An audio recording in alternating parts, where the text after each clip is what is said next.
I'm Michael Stone, aka Mikey Stone, plus male model, and I'm an aortic dissection survivor.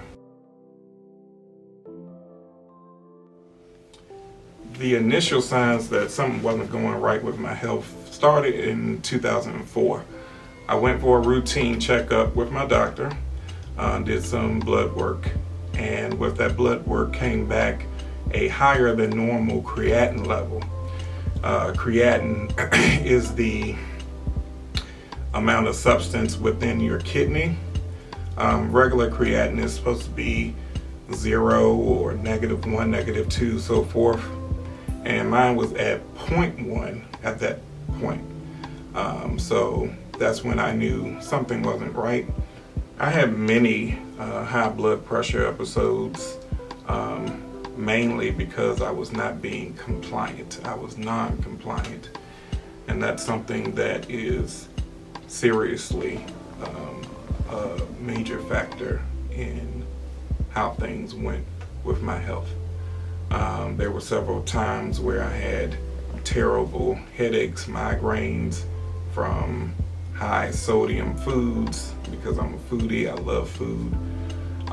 There was many times where I actually vomited because there was so much sodium within my body. And those were at least about 8 or 9 times over the course of my life. I went to the hospital. They pumped me up with saline and fluids to get my blood vessels back in order, back contracted. My behavior and my patterns weren't aligning with being healthy, and I can contribute that to many factors, just depression, low self-esteem, situations like that. The progression of my high blood pressure and kidney disease were basically every year it was getting worse and worse because of my non-compliance. I had to go to the kidney doctor to get certain medications to take the fluid off of my legs. It was emphysema. That was a big contributing factor also. The high blood pressure basically pushed my kidneys to the brink, and my creatinine steadily rose to the point where before my aortic dissection, it was around 2.3 versus back in 2004 it was only 0.1. The doctors was telling me that my heart was irregular because the more my heart pumped because of my high blood pressure, the larger it became, my heart being enlarged. It was to the point where I had several mini strokes between 2011 and 2013, where I was hospitalized maybe 4 or 5 times during those periods. And during those times is when I was trying my best to be more compliant versus non-compliant in the way that I was carrying myself with eating and dieting and taking my medications as I was prescribed to do. But again, with so many life issues at hand, not an excuse, but it did play a major role and a major part in why I wasn't doing what I should have done. With sleep apnea, I was working overnight for several years, and I wasn't getting proper sleep during those times. That's when sleep apnea kicked in. working overnight really did not agree with my body. I was non-compliant when it came to getting the CPAP machine and doing those sort of things to help alleviate that sleep apnea. So now I'm doing my best to progress into getting all treatment options for sleep apnea, because that does play a major part in my blood pressure, in my kidney failure, so forth. So as some people know, I worked in the hospitality industry for over 10 years. It was something that was easy to me. I worked in it and I was effective in it, and I worked in so many different areas of hospitality. Oh, it was very easy for me to switch from hospitality to fashion. Fashion is my hub, fashion is my love, fashion is me.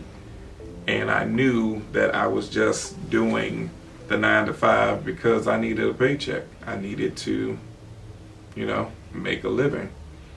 But I was scared also because I did not want to lose everything. But what happened was I was at work.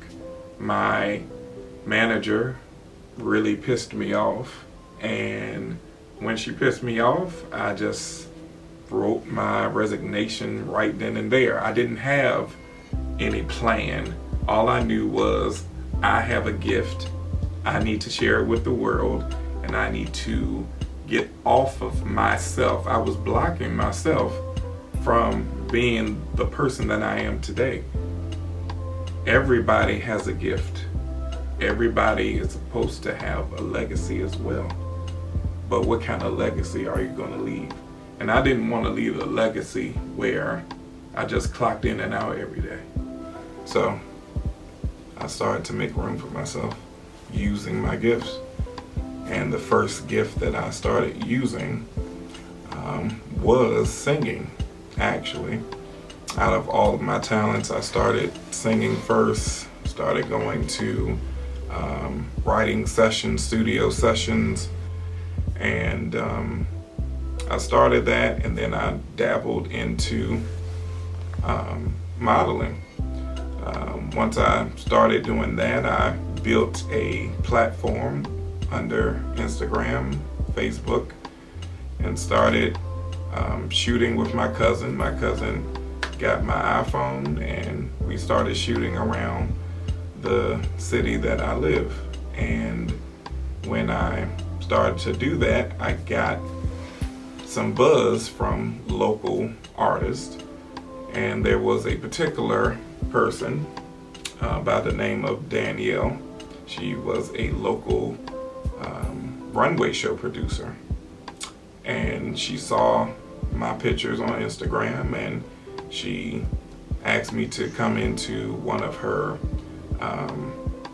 runway sessions. And once I started doing that, she booked me to do my first runway show back in 2019, and I haven't looked back since. There was a lot of bouts of depression, a lot of self-doubt, a lot of issues pertaining to just how am I going to survive this, because there was days where I was sleeping for days on end. But as time went on and my body healed and I discovered that, all is not lost, I began to focus back on my creative side, my artistic side, and really mapped out and figured out a way to become the comeback kid. And I'm definitely the comeback kid. So when my career started to take off and I started to meet new people and get local buzz and some regional buzz about my work. My career was, everything to me. I was like, fast and furious, and I was happy, and I was a go-getter, and I wanted to suck up all the information that I could during that time. I was about a year into my career as a big and tall model. During that time, I was, elated, excited. I had found runway show producers that believed in me. I found runway model coaches. I found other model coaches that helped me and guided me and pushed me along the way.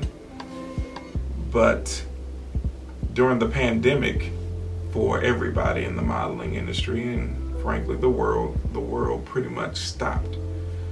During that time, I was doing a lot of at-home virtual castings. I found myself to be casted in the first ever virtual male model wars that my model coach, the Danielle Baker, selected me for. So through the pandemic, I was doing my thing virtually. I was doing my thing trying to find new gigs. Things were shutting down. It was pandemonium during the pandemic, but I still found certain elements within the fashion industry that I could still try to really knock out the park and really grab a hold of more people's attention. There was the male model wars with the Danielle Baker. There was still certain virtual fashion shows that I was a part of. So life was good. But all of a sudden, on January 3rd, 2021, that's when things went awry and I suffered an aortic dissection. It was a rainy day, a gloomy day, and I was just in my home, and all of a sudden there was this ba-boom